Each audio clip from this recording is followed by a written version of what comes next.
Rela Haramain.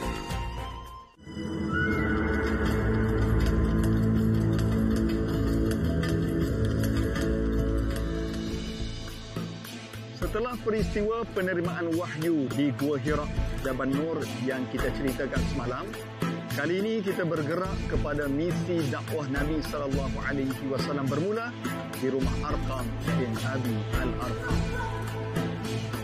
Nabi SAW telah memulakan langkah dakwahnya dengan mengadakan pertemuan dengan orang-orang Islam di lokasi yang tidak terfikir oleh orang kafir Quraisy Nabi akan mengadakannya, yaitu di rumah Arqam bin Abi Al-Arqam.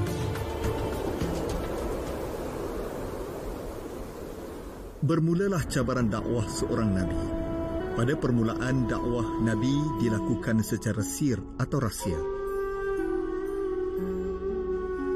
Baginda begitu berhati-hati dalam setiap langkahnya agar tidak dihidu oleh musuh.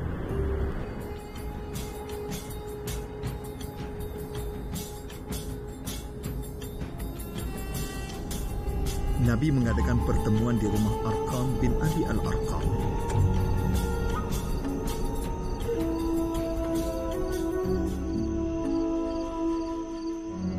Setelah beberapa tahun, Nabi mula mengorak langkah dakwahnya secara terang-terangan. Nabi telah memanggil orang Mekah berkumpul, lalu Nabi naik ke Bukit Safa dan berkata, "Apa pandangan kalian sekiranya aku beritahu kamu bahawa terdapat pasukan berkuda datang menyerang? Adakah kamu percaya?" Mereka menjawab, "Ya, kami percaya." Nabi meneruskan bicaranya, "Maka sesungguhnya aku memberi amaran kepada kamu semua tentang azab yang pedih." Tiba-tiba Abu Lahab mencela,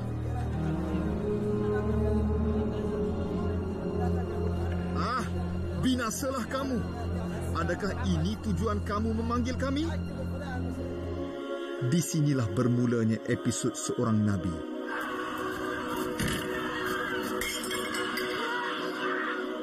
Dan orang Islam mendapat tentangan keras dan menghadapi ancaman daripada musyrikin Quraisy.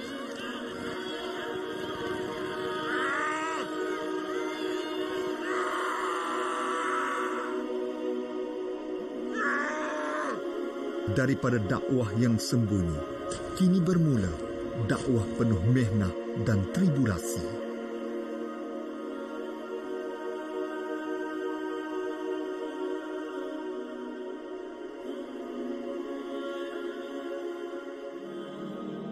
Allah Subhanahu wa taala berfirman dalam surah Al-Mudaththir, "Ya ayyuhal mudaththir, qum fa'anzir."